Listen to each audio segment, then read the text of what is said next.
अस्सलामुअलैकुम वरहमतुल्लाहि वबरकातुहू। अज़ीज़ साथियों, आज फिर मैं क्लास 12 की कहकशां किताब से चैप्टर नंबर 8 लेकर हाज़िर हुआ हूँ। अगर आपने पहले के बाकी वीडियो को नहीं देखा है तो आप उसको ज़रूर देखें। उसका लिंक डिस्क्रिप्शन में मौजूद है, आप वहाँ जाकर ज़रूर देख लें। तो चलिए हम लोग अपना सबक शुरू करते हैं। तो दोस्तों, आज के वीडियो में और आज के सबक में हम लोग प्रॉमिस मुख्तसर अफसाना को पढ़ेंगे, जिसके राइटर, जिसके लेखक जिलानी बानो है।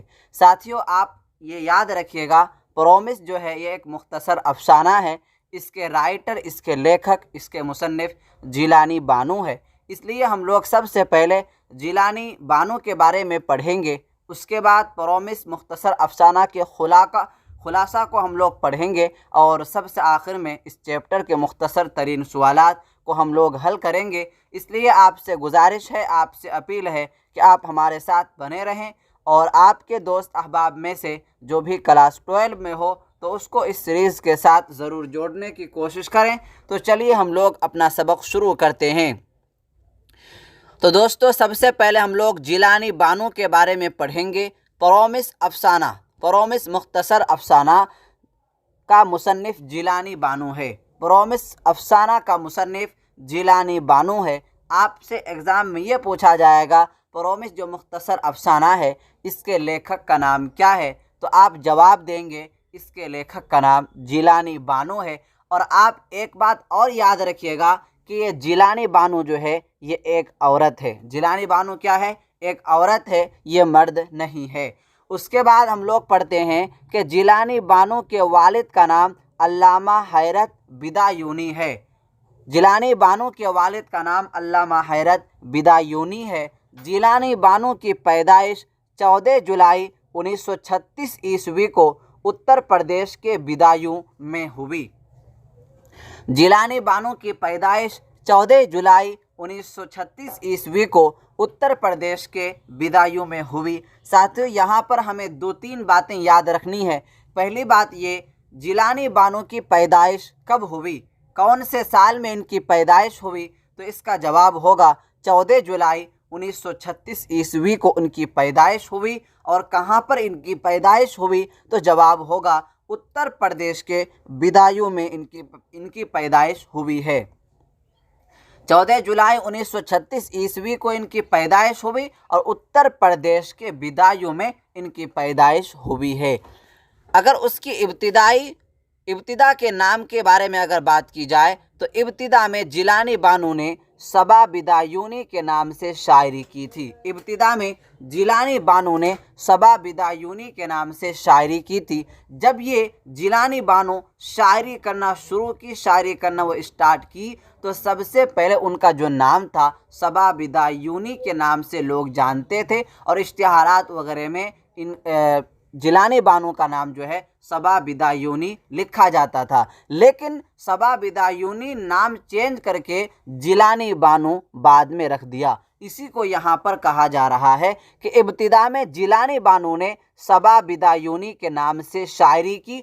सबा बिदायूनी के नाम से इब्तिदा में, शुरू में, स्टार्टिंग में अपना नाम रखा, बाद में जो है जिलानी बानो अपना नाम रख दिया। जिलानी बानो की शादी मशहूर अदीब डॉक्टर अनवर मुअज़्ज़म से हुई। जिलानी बानो की शादी मशहूर अदीब डॉक्टर अनवर मुअज़्ज़म से हुई। यहाँ पर हमें दो बातें याद रखनी है। पहली बात ये कि जिलानी बानो की पैदाइश कब हुई, कौन से साल में इनकी पैदाइश हुई? तो इसका जवाब होगा कि 1959 ईस्वी में जिलानी बानो की पैदाइश हुई। और इनकी शादी किन के साथ हुई, यानी इनके शौहर का नाम क्या है? तो जवाब होगा मशहूर अदीब डॉक्टर अनवर मुअज़्ज़म से इनकी शादी हुई।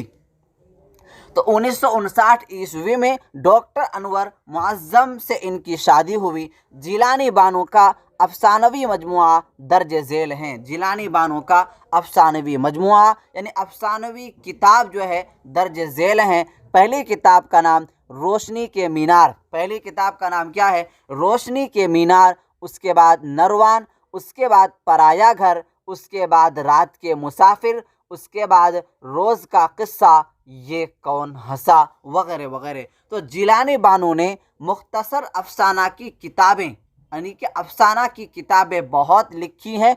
उनमें से जो पहली किताब है उनका नाम रोशनी के मीनार, दूसरे का नाम नरवान, तीसरे का नाम पराया घर, चौथे का नाम रात के मुसाफिर, पांचवे का नाम रोज़ का किस्सा और छठे का नाम जो है ये कौन हंसा, वगैरह वगैरह बहुत सारे अफसाने लिखे हैं। लेकिन यहाँ पर सिर्फ और सिर्फ 6 अफसानों का जिक्र है आपके किताब के अंदर।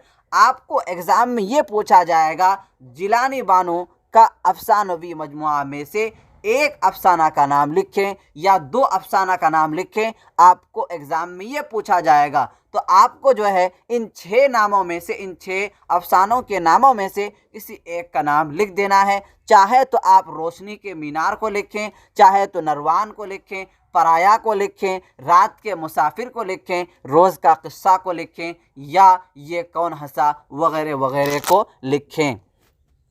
जिलानी बानो कुल 2 नावल लिखी हैं। जिलानी बानो कुल 2 नावल लिखी हैं। पहले का नाम ऐवाने गज़ल, पहले का नाम क्या है? ऐवाने गज़ल। दूसरे का नाम बारिशे संग, बारिशे संग।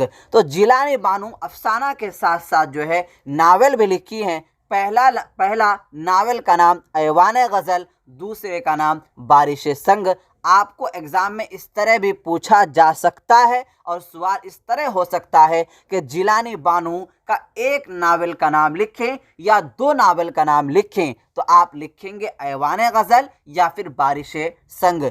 उन्हें किन्हें? जिलानी बानो को गालिब एवार्ड, कुल हिंद कौमी हाली एवार्ड, नुकुशे award, Soviet Land Nehru award वगैरह वगैरह से भी नवाजा गया है।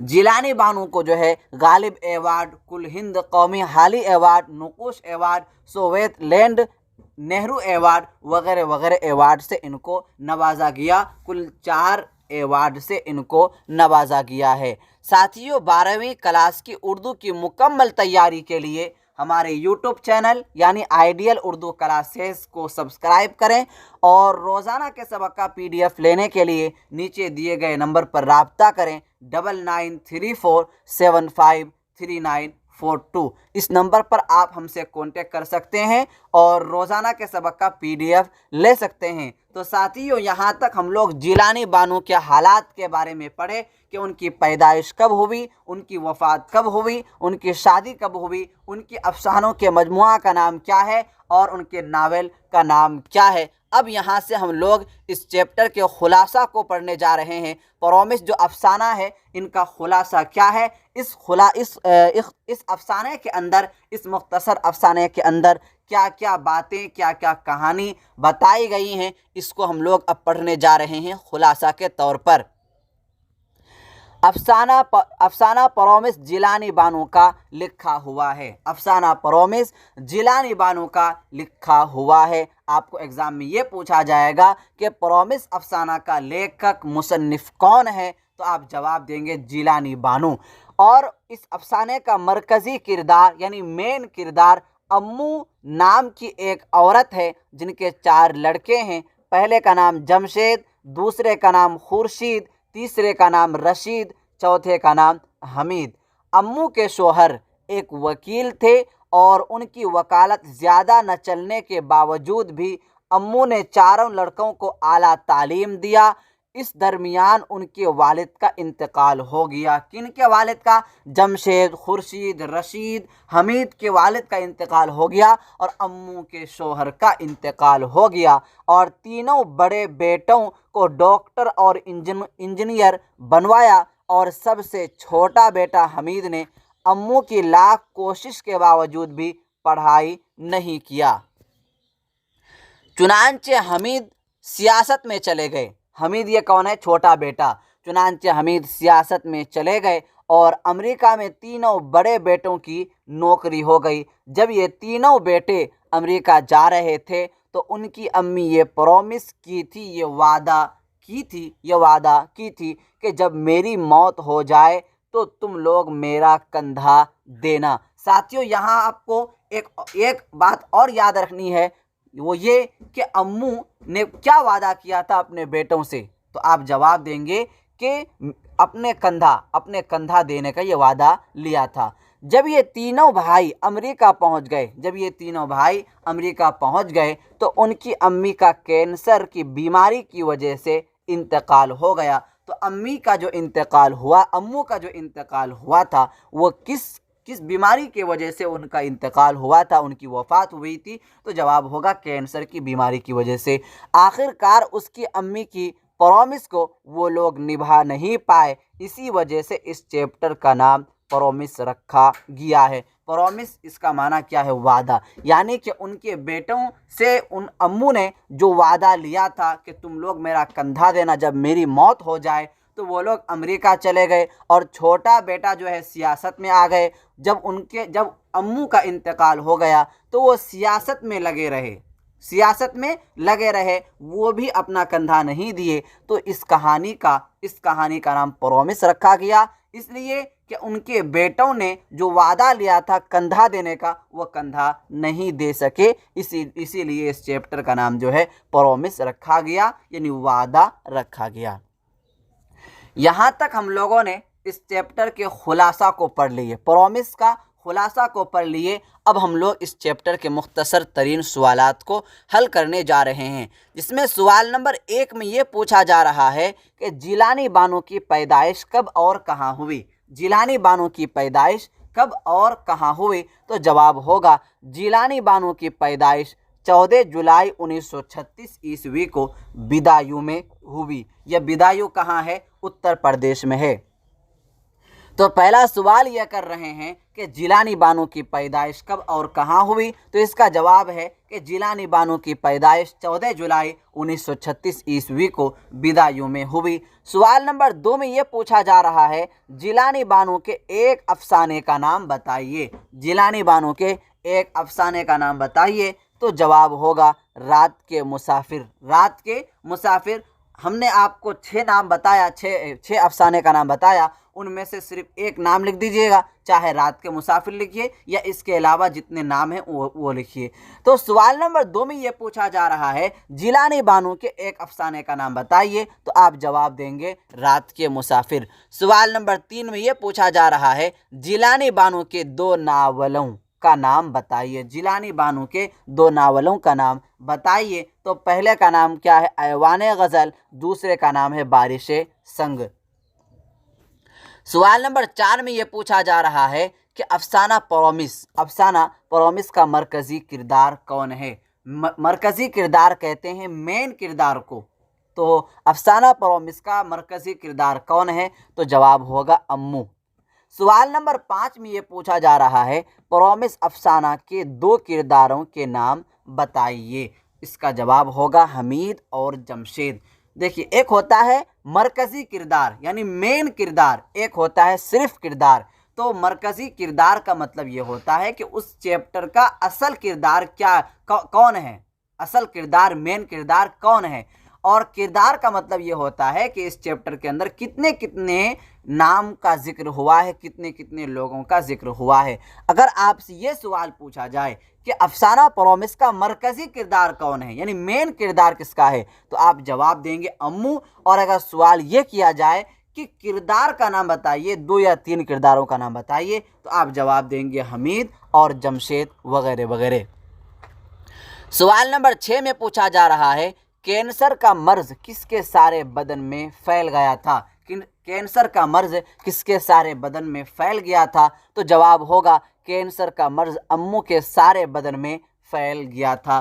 सवाल नंबर 7 में ये पूछा जा रहा है ख्वाजा बी कौन थी? ख्वाजा बी कौन थी? तो जवाब होगा अम्मू की खादिमा थी। अम्मू की खादिमा का नाम क्या है? ख्वाजा बी नाम है।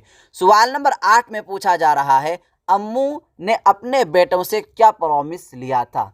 अम्मू ने अपने बेटों से क्या प्रॉमिस लिया था, यानी क्या वादा लिया था? तो जवाब होगा मौत के बाद कांधा देने का। मौत के बाद कांधा देने का। सवाल नंबर 9 में पूछा जा रहा है अम्मू यासीन पढ़िए। अम्मू यासीन पढ़िए, अल्लाह को याद कीजिए, ये बात किसने कब कही? तो जवाब होगा बड़ी बहू ने निज़ा के आलम में अम्मू से कही। निज़ा का आलम किसको कहते हैं? निज़ा का आलम कहते हैं कि जब इंसान के मरने का वक्त होता है, जब इंसान की रूह निकलने वाली होती है तो ऐसे वक्त को निज़ा की हालत कहते हैं, निज़ा का आलम कहते हैं। तो सवाल नंबर 9 में ये पूछा जा रहा है कि अम्मू यासीन पढ़िए, अल्लाह को याद कीजिए। ये बात किसने कब कही? तो जवाब होगा बड़ी बहू ने निज़ा के आलम में कही, यानी मौत जब हो रही थी, रूह जब निकल रही थी, उस वक्त उसकी बड़ी बहू ने ये अल्फाज, ये जुमला कहे थे।